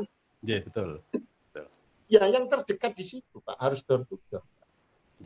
Iya kan? Musola-musola, masjid-masjid di situ kan banyak itu. Sudah Bapak datangi? Belum. Iya kan? Belum. Nah itu RT RW kan belum Bapak datangi. Kok ini semangat sekali sih, mat-mat yang lain nggak kayak Bapak begitu. Nah itulah yang Bapak harus masuk di komunitas-komunitas itu. Karena ini belum terdengar saja. Apalagi kalau bisa mengirim, apalagi kalau bisa ordernya cepat, gitu kan. By WA Pak, saya kirim, by transfer sudah apa, begitu kan. Nah itulah yang bisa ini. Zoom seperti ini kan ditawarkan di takmir masjid sekitar situ, radius berapa di situ. Kan ini kan Batu 212 ini kan belum banyak di Pondok Jati. Ini Pondok Jati ya. Di Pondok Jati lah, sekitarnya itu kan Pak. Kan banyak itu masjid-masjid bertebaran di situ. Bapak kan belum memperkenalkan itu, belum membuat lipat-lipat untuk bisa diketahui. Itulah kan Pak. Ya jangan berhenti untuk menjadi marketing. Sekarang nggak beli ya kita tunggu esok, kita tunggu lusa, kita tunggu kapanpun, gitu kan. Perlu kita catat kebutuhan mereka. Biasanya Bapak belanja di mana ini? Bapak ingin ngisi presentasi di masjid-masjid di situ, gitu loh kan. Syukur kalau mereka bisa menjadi anggota koperasi. Ya mestinya anggota koperasi itu adalah yang dekat-dekat dengan situ, supaya ada chemistry. Ada chemistry-nya, gitu kan, ada chemistry-nya mereka. Kalau dekat-dekat di situ ada imbasnya tadi itu, ya tentu nanti terus akan berkembang. Masih banyak peluang, Pak Oni, masih banyak peluang. Siap. Iya, Pak. Matur nuwun, Ustaz Sultan. Nggih, sami-sami, Pak.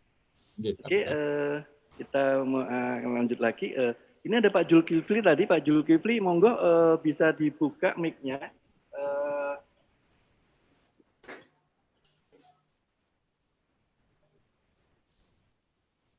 Pak Jul, mic-nya bisa dibuka.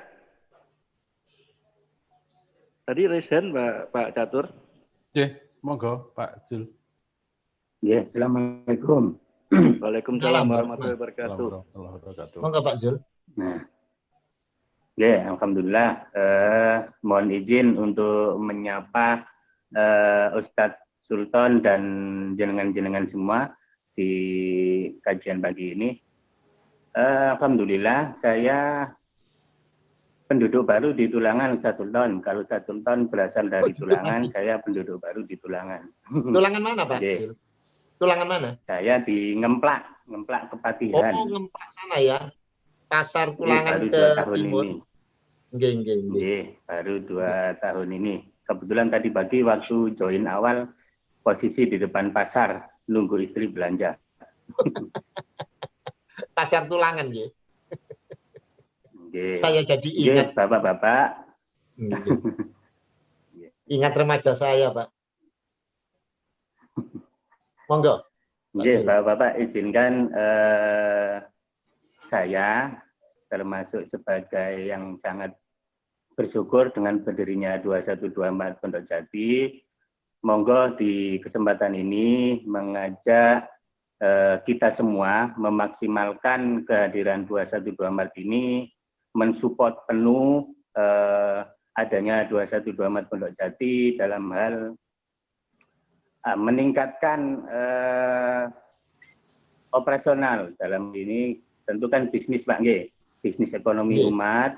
Monggo kesempatan apapun, peluang apapun, misalkan dari kita-kita yang masih berdinas di instansi-instansi yang sekiranya memungkinkan untuk bisa bekerja sama dengan 212 Mat, monggo diinfokan, insya Allah tim di MAT operasional akan memfollow up dengan fasilitas-fasilitas yang diberikan, fasilitas antar, fasilitas kebutuhan yang diinginkan itu akan disediakan. Kalau memang untuk stok awal di MAT saat ini tidak ada.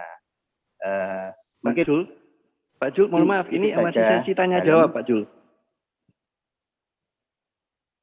Jadi mohon maaf, ini tanya jawab dengan Ustadz Sultan Amin.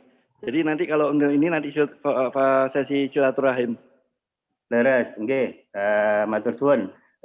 Mungkin cukup sekian harapan saya tadi bisa gabung itu. Mohon dukungan dari Ustadz Sultan juga agar mengajak peserta yang ada di sini berkaitan apa yang saya sampaikan tadi. Sekian, Bapak-bapak, monggo, matur suwun. Assalamualaikum warahmatullahi wabarakatuh. Waalaikumsalam warahmatullahi wabarakatuh. Ada yang resen itu, Pak? Ya, oke. Ini Pak Rosadi, monggo bisa dibuka mic-nya sama Ibu Anna Badriah.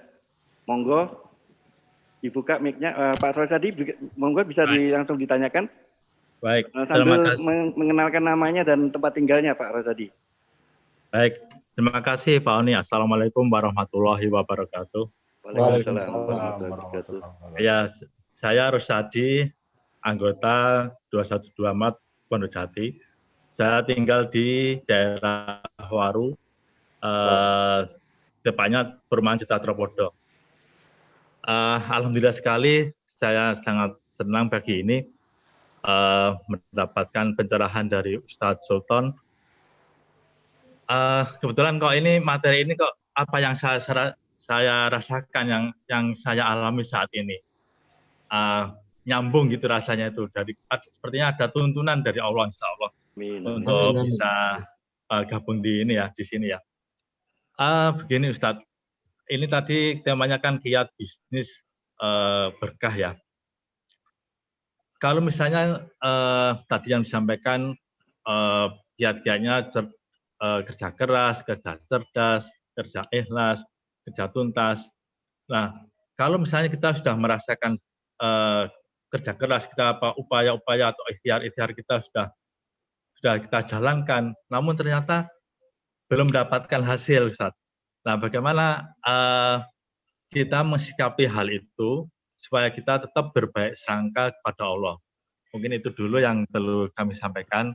Terima kasih atas kesempatannya. Oke, Pak Tunbun. Pak Sadi, berarti memang diperlukan refleksinya. Refleksinya itu kita sambil bertonton. Kalau secara umum dulu kita evaluasi, di mana letak kekurangannya, di mana letak kalau boleh itu salah, di mana letak harus memperbaiki. Barangkali Bapak tidak bisa sendirian, bisa ada siapapun teman yang baik, yang bisa dimintai advis. Aku ini, wis evaluasi di mana aku sampai judek umpama begitu. Nah, tolong sampai bantu. Oh gini loh, nanti akan ketemu Pak.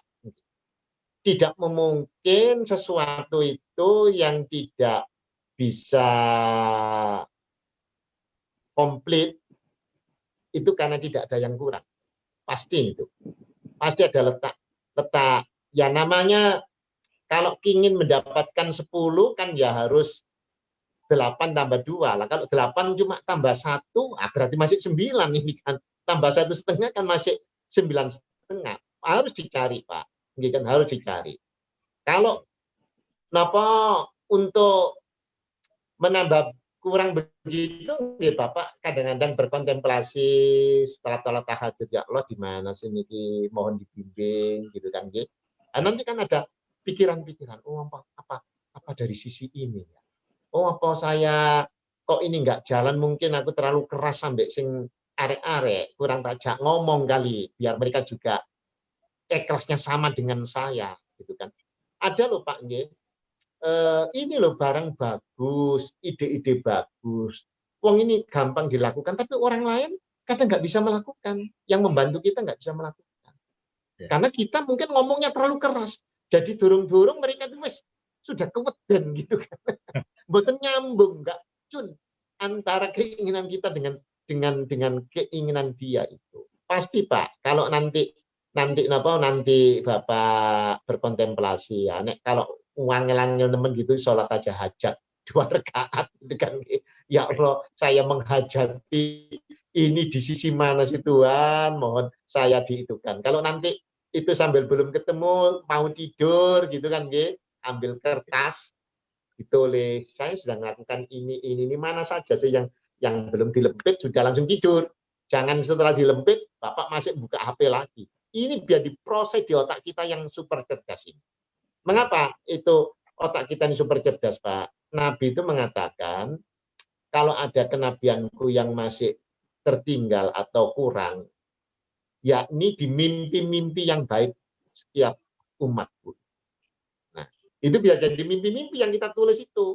Tapi setelah ditulis langsung tidur, tidak ngobrol lagi, tidak ke kamar mandi, begitu kan? Nah, langsung tidur supaya dicerna di mimpi-mimpi baik kita itu. Kata Nabi, 1/46 kenabianku yang masih tertinggal itu di mimpi-mimpi yang baik itu.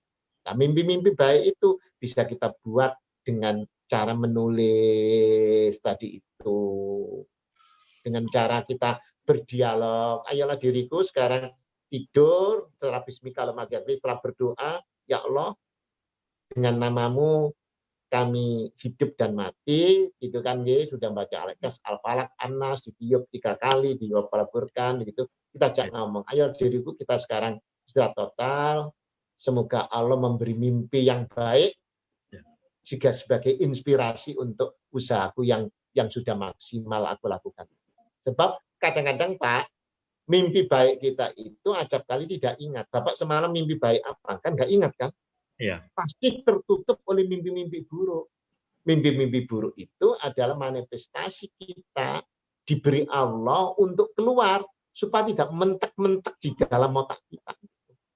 Nah, biasanya mimpi baik itu pasti kita ini punya mimpi baik, tapi mesti tertutup dengan mimpi buruk karena mimpi buruk itu menjelang bangun. Nah, itu. Nah, tapi oleh sebab itulah nanti kalau Bapak mau tidur nulis doa, sering termenung, ya Allah apa sih ya, itu nanti insya Allah lah ada inspirasi nanti. Baik. Jadi jangan berhenti Bapak untuk mencari, kan? Explore terus, insya Allah. Baik, Pak. Monggo dicoba terus, Matur nuwun.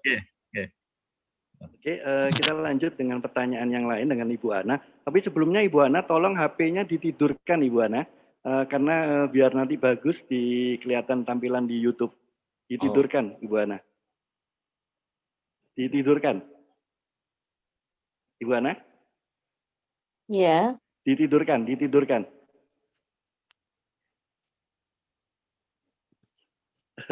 Oke, kalau memang Ibu nggak bisa, monggo bisa langsung aja ditanyakan gitu sama Ustaz Sultan. Monggo. Ya. Assalamualaikum warahmatullahi wabarakatuh, Ustaz Sultan. Waalaikumsalam warahmatullahi wabarakatuh. Ini saya anggota Koperasi 212 Mat Sidoarjo dan kebetulan juga tinggalnya di Pondok Jati. Ini saya sedikit ada yang ditanyakan, tapi sebelumnya mungkin diingatan saya tuh pernah ketemu Ustaz Sultan itu di SMA Muhammadiyah. Waktu itu saya sempat jadi guru di sana, apa saya salah ya? SMA Muhammadiyah pun Ibu? Pucang Surabaya. Tahun pinten? SMA Muhammadiyah 2 Pucang Surabaya. Waktu itu saya ngajar jadi guru kimia. Dan seingat saya ada Ustaz Sultan di situ. Oh ya, saya yang keburu pelupa saya mungkin ya. Ya, tapi saya juga enggak lama di situ. Tahun berapa sih, Bu? 87-an mungkin ya. Sudah lama sekali. Saya masuk 86, kan. Oh iya. Mohon maaf kalau lupa-lupa ingat. Ibu enggak lama ya. Dulu ada Pak Anam apa itu? Iya, Pak Wahyudi kepala sekolahnya. Betul. Ya. Ini Ustadz mau nanya kiat-kiat untuk bisa sukses ya, tapi kaitannya dari segi spiritual. Jadi enggak jauh dari yang ayat Allah meluaskan rizki bagi siapa yang dikehendakinya. Seperti yang tadi Ustadz cerita, kok ada orang perlu datang ke saya padahal rumahnya masuk gang harus dituntun dan sebagainya. Itu pasti ada kiat-kiat spiritual yang menjadikan Allah memilih Ustadz untuk bisa maju seperti sekarang. Mohon kiat-kiatnya. Terima kasih. Assalamualaikum warahmatullahi wabarakatuh. Waalaikumsalam warahmatullahi wabarakatuh. Ibu, jadi apa yang kita peroleh sekarang itu bukan karena usaha kita kadang-kadang. Bisa jadi itu usahanya orang-orang tua kita, kakek nenek kita, ayah bunda kita, yang terus-menerus berdoa, terus-menerus melakukan yang tadi yang namanya kebaikan-kebaikan yang maksimal tadi itu. Al-Muksinin itu kan orang yang berbaik maksimal itu. Maka kalau kita sekarang berbuat baik yang maksimal, oh apa sih hari ini yang aku bisa lakukan, kita bisa lakukan dengan baik, itu imbasnya pasti akan tidak saja kepada kita, tapi juga pada anak-anak kita, pada generasi kita. Itu loh, Bu. Jadi umpama saya itu ketika liburan dulu itu kan, kalau hari Minggu Ibu ngajar, kita itu kan ngajar pagi, sore, malam kuliah. Saya itu kalau Minggu itu nggak pernah berlibur. Pasti saya ke tadi itu yang disebut Pak Oni dari Grogol Tulangan Sidoarjo itu. Saya mesti ke kampung ngajar ngaji malam itu dan pulangnya malam sekali. Siang saya berangkat ke rumahnya kakak, terus sore ngajar. Sampai ibu mertua itu seperti protes ke istri saya. Kemana sih suamimu kok mesti Minggu itu nggak pernah liburan, kok mesti keluar kota dan pulang kampung, itu ada apa? Yang ngajar ngaji di sana, Bu. Ke desanya dulu kan pimpinan ranting Muhammadiyah di sana. Kan masih memulai hanya punya musola kecil gitu. Ya mbok libur lah. Apa kasihan masa dia enggak itu. Tapi itu saya lakukan dengan baik. Saya lakukan dengan penuh semangat. Karena saya dianggap di jamaah itu yang menjadi guru, yang punya pengalaman punya pengetahuan agama lebih dari mereka. Jadi meskipun mereka itu ngundang guru-guru ngaji, tetap saya diharapkan karena saya dianggap sebagai pembinanya begitu loh. Saya lakukan dengan baik. Saya lakukan dengan tulus begitu. Ketika saya dulu jadi TU di sekolahan, yang tidur sekolahan ya karena saya. Guru-guru ya udahlah nggak usah sampai tidur di sekolahan. Saya saja yang tidur di sekolahan, toh saya juga karena saya juga tidur di sekolahan, sorenya malamnya kuliah kan Bu, pulang nanti di sekolah lagi. Saya tunggoni anak-anak itu Darul Arkom, saya cari ngaji, jadi nothing tulus itu semua saya lakukan. Saya tidak berharap apa-apa. Begitu kan saya sebagai TU. Gitu kan. Ketika saya di Surabaya yang di gang buntu, bukan buntu, gangnya masih ada tapi sepedanya begitu kan. Saya ada teman-teman di PLN, di perusahaan mana, saya kontak, situ ada dikumpulkan jaket pita. Ya jaket pita, Mbok aku minta loh. Untuk siapa? Untuk Pak Sukun? Enggak. Untuk jamaah aku di kampung gitu loh. Jadi apa yang bisa saya lakukan, saya lakukan.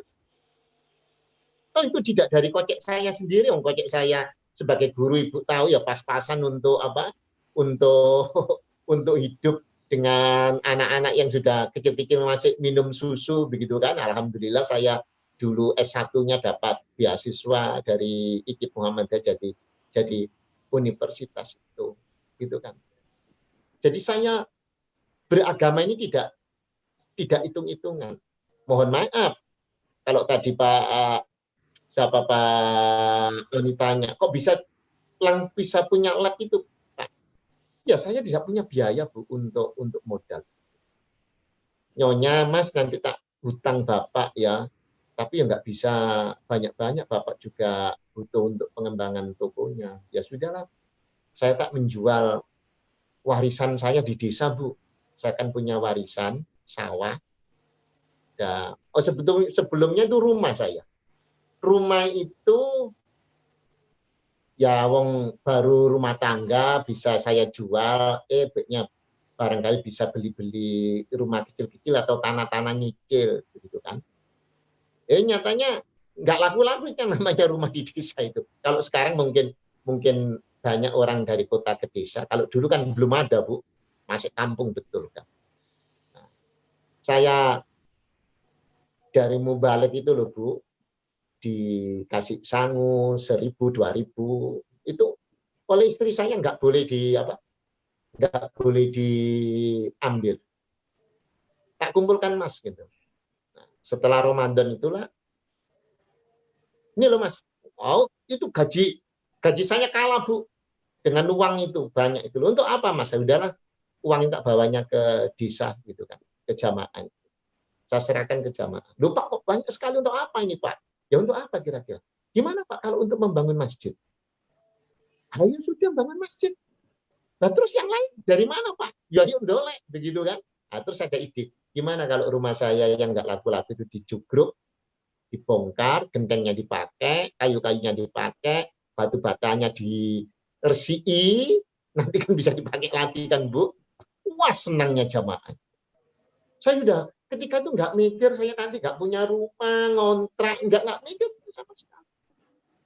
Tanya-tanya dari itu semua insya Allah Bu, Allah terus membalas saya dimudahkan sekali. Mau jual tanah itu dimarahi saya sama jamaah saya yang sepuh-sepuh itu, yang temannya almarhum ayah saya itu. Dek, untuk apa jual tanah? Orang jual tanah itu Dek, kalau nggak bangkrut nggak jual tanah di desa loh Bu.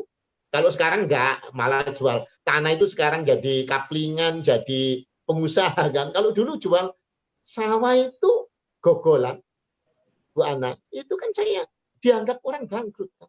Kalau nggak bangkrut, Dek Sultan, itu karena padu, tukaran, geger antara saudara, maka itu dijual, gitu kan. Nah, lupa, ini saya jual untuk usaha Pak. Kalau usaha saya nanti berkembang berkah, insya Allah lah saya bisa untuk berdakwah. Wah, kalau udah begitu, tak doakan semua dengan jamaah, nanti tak ajak jamaah untuk berdoa agar gogolan yang Dik Sultan jual itu bisa. Nah, itu bapak-bapak sepuh-sepuh ya murid saya ngaji semua gitu loh Bu. Ketika itu gitu. Nah, ya alhamdulillah lah Bu. Nyatanya visi ke depan saya itu yang disupport oleh Nyonya itulah yang bisa melancarkan usaha saya begini ini. Sehingga ketika ya mohon maaf ketika saya diundang sama teman-teman TKI di Hong Kong itu, Mas Mizan yang mengantarkan itu, putra saya yang pertama itu, Mas Mizan berapa nanti fee-nya Bapak itu? Kata Bapak, biar Tuhan saja.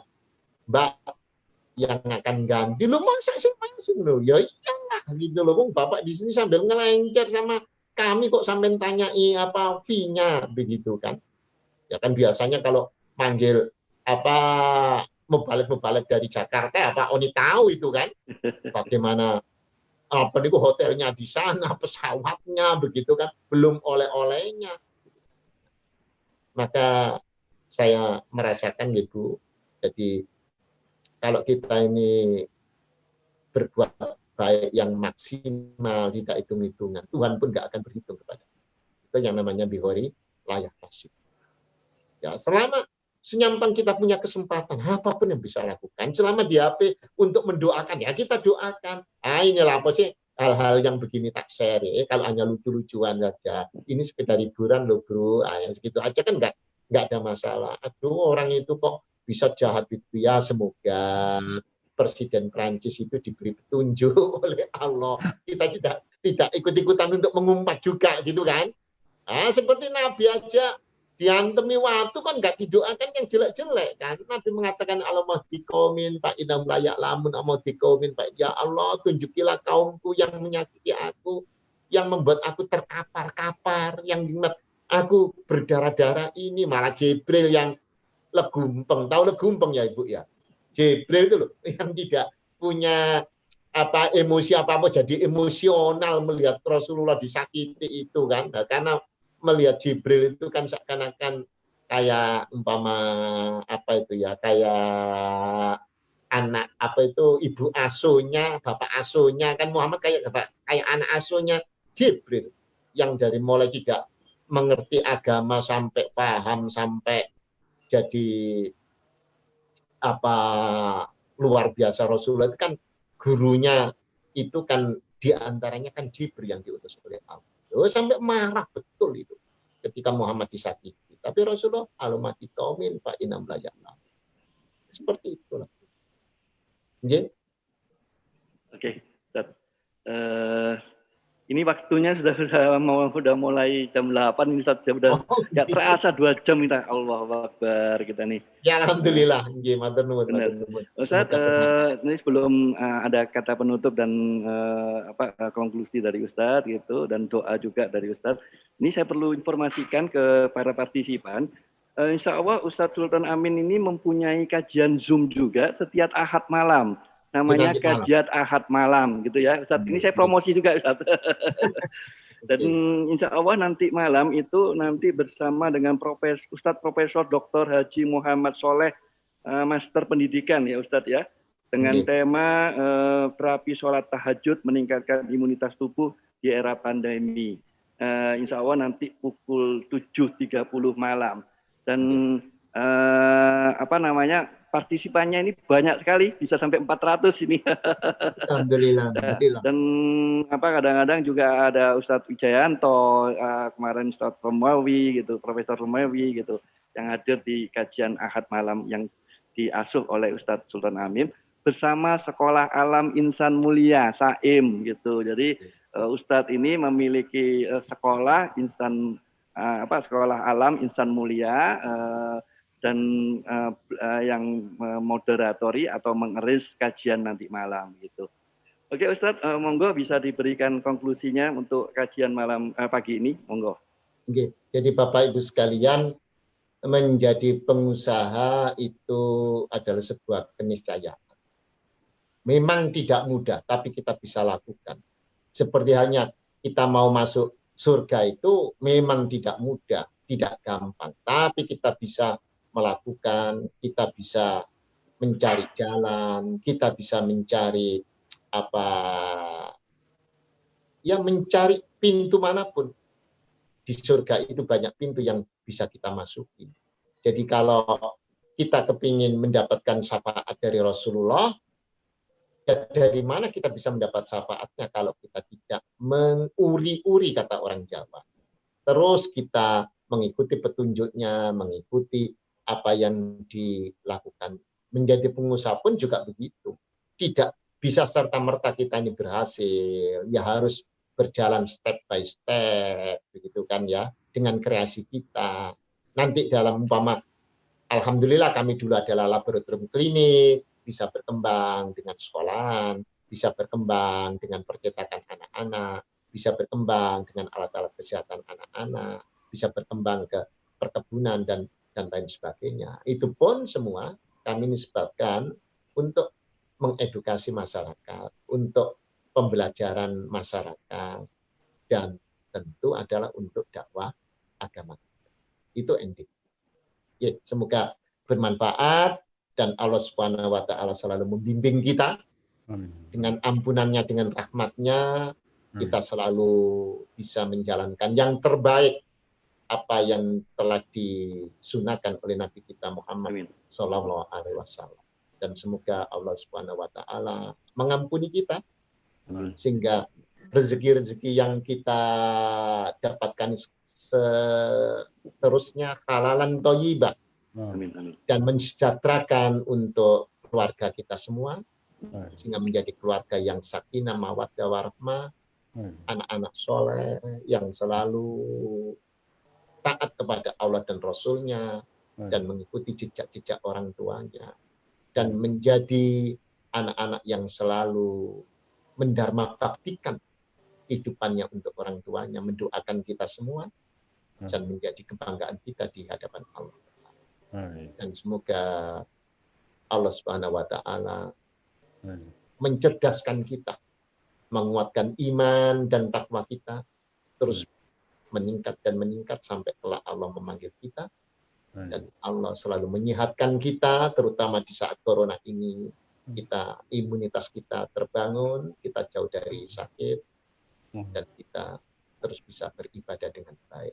Rabbana hab lana min azwajina wa dzurriyyatina qurrata a'yun waj'alna muttaqina imama.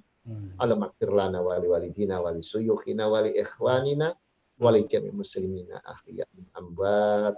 Rabbana atina fid dunya hasanah wa fil akhirati hasanah wa qina adzabannar. Rabbana taqabbal minna innaka samiul alim wa tub alaina innaka antat tawwabur rahim. Walhamdulillahirabbil alamin. Lebih kurangnya mohon maaf. Kebenaran semuanya dari Allah, kesalahan adalah dari saya. Assalamualaikum warahmatullahi wabarakatuh. Waalaikumsalam warahmatullahi wabarakatuh. Jazakumullah khairan katsiran kepada Ustaz Sultan Amin yang sudah memberikan pemaparannya di pagi hari ini, dan insya Allah sangat berguna bagi kami semua. Dan kita akan tutup dengan kajian ini.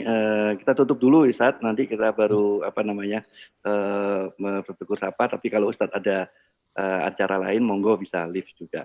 Kita tutup dengan doa alhamdulillah dan doa kafaratul majelis. Alhamdulillahirabbil alamin. Subhanaka wa bihamdika asyhadu an la ilaha illa anta astaghfiruka wa atubu ilaik. Assalamualaikum warahmatullahi wabarakatuh.